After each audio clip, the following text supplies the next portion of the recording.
Yo les tengo algo bien interesante y voy a empezar por identificar o hablar un poco cómo es que era el modelo clásico, cómo se ha entendido el modelo clásico del origen de las civilizaciones.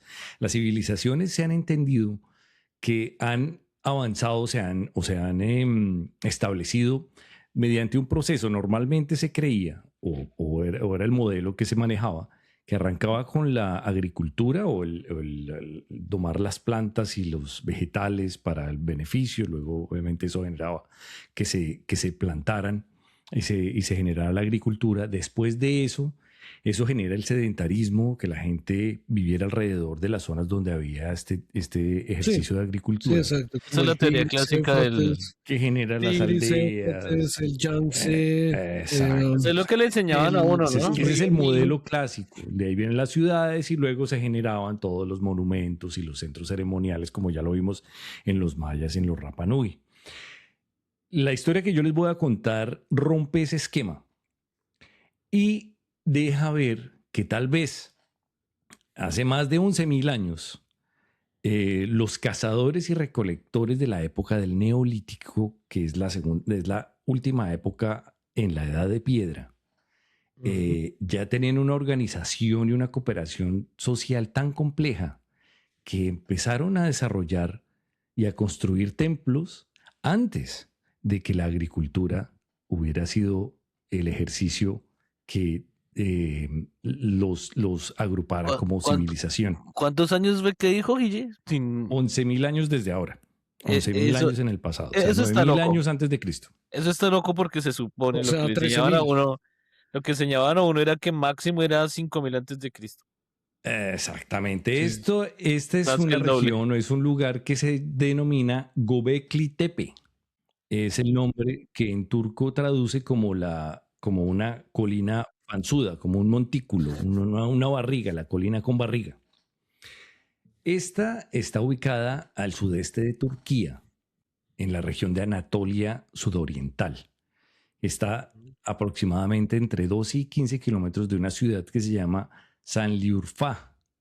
Y ahorita les voy a decir por qué esa ciudad, Sanliurfa, Sanliurfa, es tan importante. Esto está ubicado dentro de la geografía de la medioluna fértil que ha tenido, como Ujú. ustedes dijeron hace poco, el origen de muchas civilizaciones muy importantes. Y la caracterización es porque esa zona tiene unos suelos muy fértiles. Está en medio del Éufrates y el Tigris. Ujú. Tiene grandes sistemas fluviales que obviamente parten de estos grandes ríos. Y fue muy favorable para el desarrollo de la vida en esa región. Lo que se cree es que este punto de la media luna fértil y de la zona donde estaba o donde está el Göbekli Tepe era un punto de encuentro natural de diferentes grupos humanos que eran básicamente prehistóricos desde la época en que este Göbekli Tepe se encontró. Uno de los datos curiosos del Göbekli Tepe, y aquí es donde viene el link que quiero hacer con la ciudad de Sanliurfa, es que hay hipótesis que puede hacer un link entre Göbekli Tepe o la zona de donde está Göbekli Tepe con Abraham e incluso con la ubicación, la posible ubicación del jardín del Edén en el que se habla en la Biblia Mm, o sí, en sí, sí. los libros Sí, que puede sagrados. por ahí, sí, por ahí cerca, sí. Eso es bien importante lo que dice Guille porque, digamos, uno tenía unas referencias. Si mal no recuerdo, la definición entre historia y prehistoria era la escritura, ¿no? O algo Eh, así. No sé muy bien, César, y no sé muy Sí, bien entonces, cuál es la que parte de la historia de la prehistoria. Yo había creído que era el manejo de los metales y la agricultura, sí. Mm. bueno, aquí es una buena oportunidad para que presentemos a Ari con su Ah, bueno, sí. minicordo. Con su cápsula de la historia. Sí, de hecho, la principal diferencia entre la prehistoria y la historia es la aparición de la escritura en el 3500 a.C. La prehistoria abarca una gran cantidad de tiempo, incluyendo la evolución del planeta y de los seres humanos. Podemos hablar entonces de la periodización de este tiempo mediante las eras geológicas, que inician aproximadamente hace unos 4.600 millones de años atrás, con el Precámbrico, y continuamos con el Paleozoico, el Mesozoico y el Cenozoico, que sería la era geológica actual. Estas eras geológicas serían una forma de periodización, es decir, entonces, la periodización es la manera en que un arqueólogo, por ejemplo, divide el tiempo en periodos y se puede distinguir debido a algún evento o algún proceso extenso. Diferente es, por ejemplo, la cronología, que nos permite datar acontecimientos de manera más concreta y más precisa con fechas más exactas. Antes de la aparición y evolución de la escritura, no tenemos fechas exactas, sino más bien relativas. No hay elementos que nos permitan ubicar eventos de manera absoluta, y métodos como el carbono 14 no nos brindan una datación exacta. Sí se puede datar mediante fenómenos cosmológicos, como por ejemplo los eclipses, pero no hay una exactitud antes de la aparición de la escritura, con evidencia arqueológica más clara. La aparición entonces de la escritura es fundamental, ya que marca como tal un gran avance para la humanidad, y sobre todo es que existen evidencias arqueológicas al respecto. Cabe mencionar, por ejemplo, que un sistema de escritura es diferente a una lengua. Por ejemplo, en el Oriente Antiguo, los primeros textos que se descifraron fueron en escritura jeroglífica en 1820 y la escritura cuneiforme en aproximadamente 1857, y se descubrieron lenguas como el acadio, el sumerio, el persa antiguo y el elamita. Bueno, entonces, ¿por qué mezclan a Abraham con la ubicación de Göbekli Tepe? A Abraham lo sitúan que él era de una ciudad llamada Ur, de los caldeos, y Sanliurfa antes era llamada Urfa. Y ahí es donde hacen la conexión entre Ur y Urfa. No hay mucho consenso y no hay como un desarrollo histórico geográfico que determine si ese Ur de caldeos es exactamente Saliurfa o Urfa, porque pues geográficamente ubican a Ur de los calderos en el sur, cerca de Irak, mientras que Saliurfa y Göbekli Tepe están más como al norte en Turquía. Entonces, pero digamos que la mención del nombre de Urfa y de Ur de los calderos en la Biblia dicen, no, bueno, esto es una zona donde hay un suelo fértil, donde las comunidades se reúnen, donde han crecido varios pueblos. Este puede ser la zona donde Abraham venía, y pues ustedes probablemente recuerdan que los cuentos de Abraham están relacionados con el cristianismo, con el judaísmo y con el Corán. No solamente son historias de la Biblia, hay muchas culturas que hablan sobre, no exactamente lo mismo, pero muy parecido. Sí. Sí, es que también casualmente ahí está cerca del monte Ararat, ¿no? Donde quedó el arca de Noé cuando se bajó todo el agua. Ahí ese monte Ararat es ahí cerca también de Göbekli Tepe y de Mesopotamia y de todo, ¿no? Exacto. Es que lo que llama Guillermo la media luna, eso tiene mucho cuento que uno no sabe. Claro, al punto que lo identifican también, que ese pudo haber sido el origen o la ubicación geográfica del jardín del Edén mencionado en la Biblia. Porque en el jardín del Edén supuestamente hay abundancia de ríos, hay animales y es muy fértil. Y pues los leones se besan con las ovejitas así. Como los libros de la Atalaya. Sí, están el cordero con el león y todos son amigos. Sí, claro. Todos son amigos. Es un león vegetariano.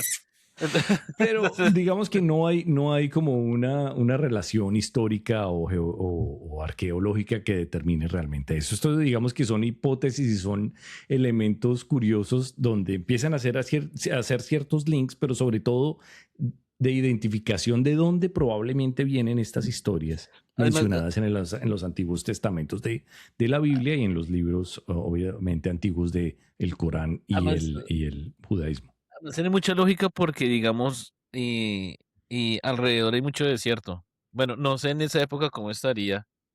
Probablemente pero, digamos, diferente. Un poco diferente, pero sí sería, pues digamos, como está ahorita, digamos, no sé, pasa uno de la península de Arabia o del norte de tierras que no hay nada, como decimos nosotros en Colombia, un peladero, pues un desierto, y llega uno al río con agua, con Claro, árboles, con de todo, y dices, claro. llegué al Edén, Es el Valparaíso, claro, sí, sí, es verdad. sí. Bueno, pero entonces, para hablar y concentrarnos más en Gobekli Tepe, y que fue una montaña que estuvo, digamos que quieta por mucho tiempo. Todo empezó en el año 1963, cuando la Universidad de Estambul y la Universidad de Chicago comenzaron a hacer trabajos arqueológicos en la zona. Ellos encontraron, hicieron como una verificación muy superficial de lo que había en la zona. Encontraron piedras trabajadas con, digamos, ciertas formas características. Encontraron una piedra tallada, recostada sobre el suelo. Y ellos supusieron que esto pudo haber sido un cementerio antiguo, que esas piedras y esas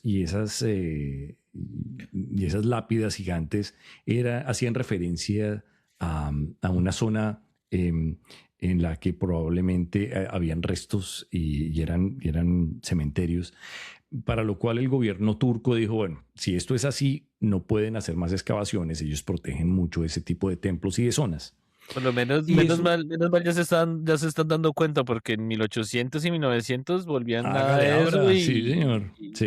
después, ay, nos dañamos, no sé qué.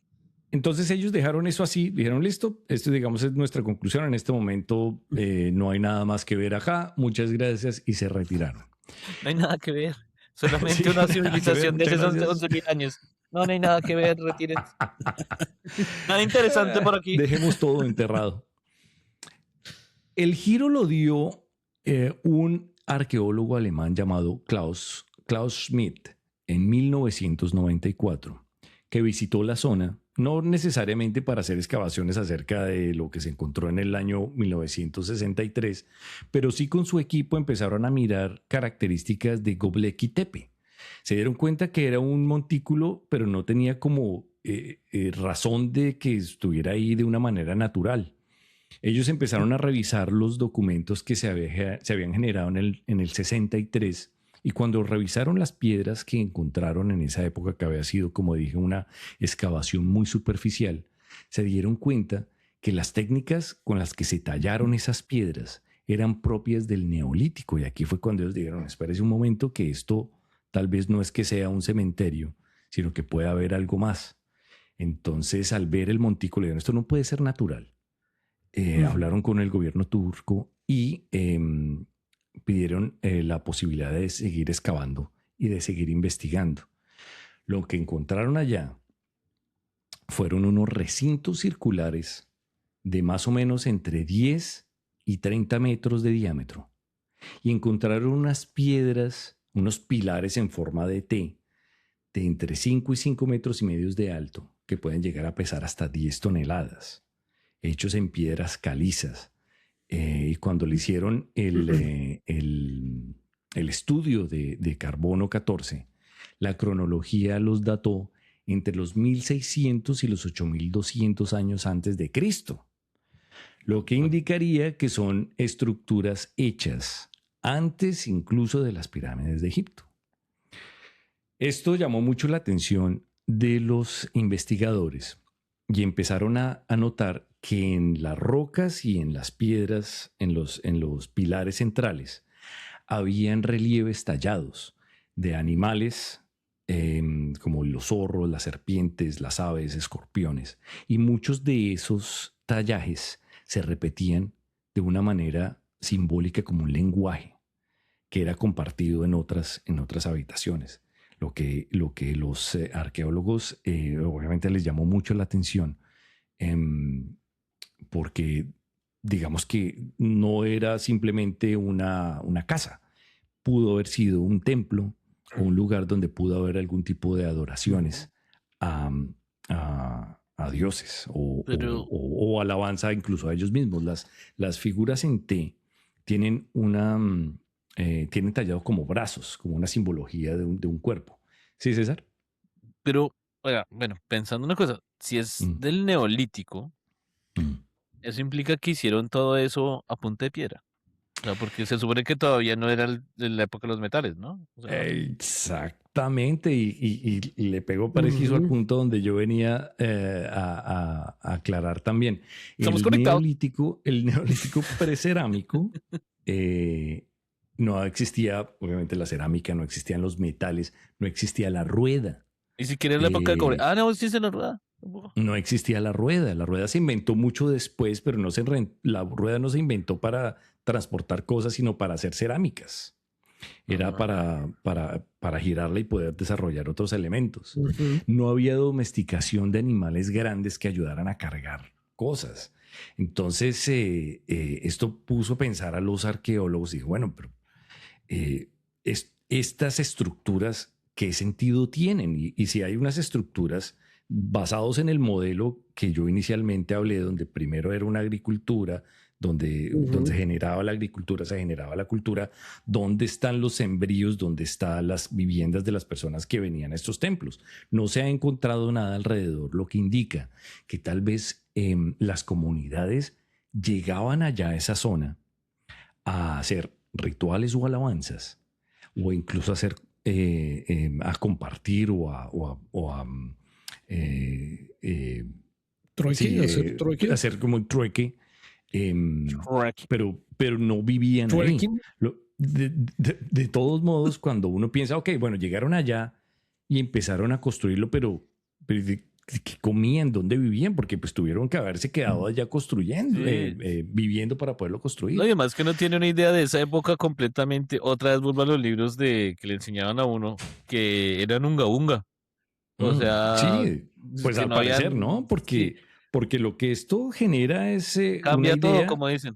Cambia esto todo. genera es una idea de una organización increíble entre grupos de gente. Se supone que al parecer pudieron haber sido entre 100 y 500 personas trabajando al mismo tiempo, pero ¿qué van a comer? ¿Dónde van a vivir? En esa época se entendía que las comunidades humanas dependían era de la caza y del manejo temprano de las plantas silvestres, porque ellos no plantaban, eran casi no habían nomás domesticado las plantas. Casi nomás 100%, y eso implica ya un asentamiento. Sí. Exacto, y eso rompe con el esquema de civilización. Pero entonces era un asentamiento, pero era religioso, ¿sí? ¿Era algo así como una iglesia o un sitio sagrado? Eso es lo que se entiende, pero no un asentamiento, porque no hay como hasta el momento no se ha identificado que hayan viviendas o que haya agricultura alrededor de estas zonas. Se han encontrado restos de animales y de algunas plantas que al parecer lo que hacía era que la gente les traía, los cazadores y los recolectores les traía comida a ellos y se iban. Como un oráculo. Y tal vez grupos venían, armaban, trabajaban y volvían y se iban, venían, trabajaban y volvían y se iban. Hay muchas hipótesis en este momento, pero digamos que no está esa idea clara no se sabe de cómo se desarrolló y si era una civilización la que estaba ahí haciendo cosas. O sea, no se sabe hasta el momento. Bueno, pero una pregunta. Una pregunta, ¿y por qué? O sea, si es como una montaña, lo taparon entonces. Sí, señor. Bueno, eso es otra cosa interesante. Porque si no hubiera quedado hundido. Bueno, sí, eso es otra cosa interesante. La información que ellos han... Sí, lo que los arqueólogos han identificado es que estos recintos fueron cubiertos y rellenados a propósito. Y ese relleno sucedió alrededor de los 7.000 años antes de Cristo, lo que indica que en algún momento ellos tuvieron que haber tomado la decisión de abandonar la zona por alguna razón. Pudo haber sido porque los rituales cambiaron durante 3.000 años. Aunque eso sirvió para que se guardara hasta ahorita, o si no lo hubieran dañado. Sí, es cierto. Pudo haber sido un cambio simbólico donde los símbolos y los patrones que ellos desarrollaban en esas estructuras cambió.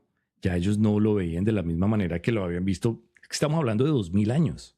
2.000 años donde se construyeron y 2.000 años después se taparon. pero no se destruyeron. Hay muchísimas preguntas y de acuerdo con la información que ha proveído los arqueólogos, esta zona solamente se ha descubierto un 10% Uy, eso de lo que era que más grande. probablemente hay ahí. La cantidad de información y la cantidad de elementos que están por descubrir puede romper incluso más esquemas o pueden confirmar otros. Lo interesante es que Göbekli Tepe, digamos que es claro que en este momento no demuestra que es una civilización perdida,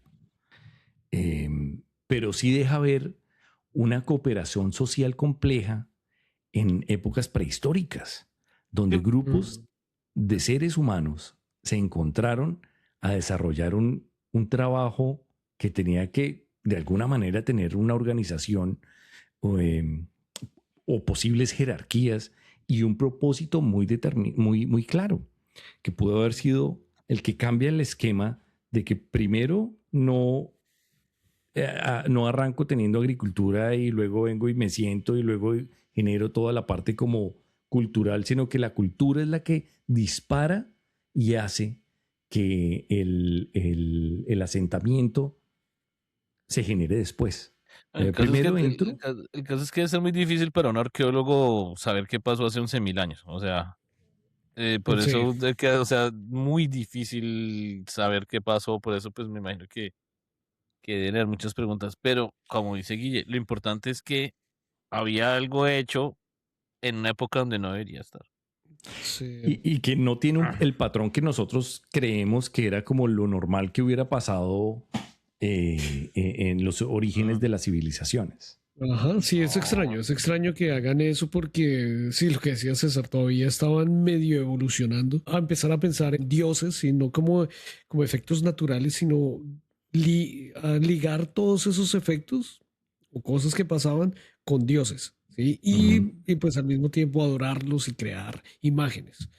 Hay Sí. una cosa que yo pienso es que en ese sector, sí, Irak, Irán, Turquía, yo creo que se debería investigar más, porque ahí debe haber muchísimas más cosas. Deben usar hundidas. esos satélites como hicieron en la Amazonía y esto para ver qué hay, que no se puede, Sí, que ahí que sí se puede utilicen ver a esos. simple vista, sí. Sí. Este grupo de investigación en el momento está usando radares de penetración y estudios geomagnéticos que son los que les están ayudando como a determinar dónde están la ubicación de otros posibles estructuras que les ayuda como a hacer como esa identificación de coordenadas. Bueno, hagamos la excavación aquí. Hacen el mapeo De dónde la están, zona. pero yo estoy de acuerdo. La cantidad de información que debe haber en esa zona que nos deja ver de dónde venimos, todos esos orígenes que en el momento tenemos tantas Sí, interrogaciones. es que, sí, es que por Se pueden ejemplo, encontrar allá. sí, por ejemplo, Mesopotamia, sí, que es, o sea, una de las primeras civilizaciones así de la humanidad. O sea, con su escritura cuneiforme, ¿sí? Que eso se ha podido descifrar algunas de esas tablillas. Hablan de muchos de los eventos que se hablan también en la Biblia, así como el diluvio universal, luchas entre gigantes, Sí. seres del cielo. Son cosas rarísimas ahí, pero ese espacio del tierra tiene mucho misterio. Los Anunnakis. Sí. Exacto, Bueno, los Anunnaki. Los y- Anunnakis. y eso me recuerda algo que decía la historiadora colombiana Diana Uribe, que la historia puede cambiar en cualquier momento. Van a encontrar un pedacito de piedra, un instrumento, un documento, y puede cambiar tantos preceptos que nosotros ya tenemos de quiénes éramos y de dónde veníamos, y puede reescribir y puede empezar a dibujar otros caminos que nos lleven a otras verdades que desconocíamos. Entonces yo creo que desde ese punto de vista, la historia hay que entenderla, hay que verificarla, pero siempre tener como los ojos abiertos a ver qué más se puede encontrar que nos ayude a entender de de dónde venimos y quiénes somos.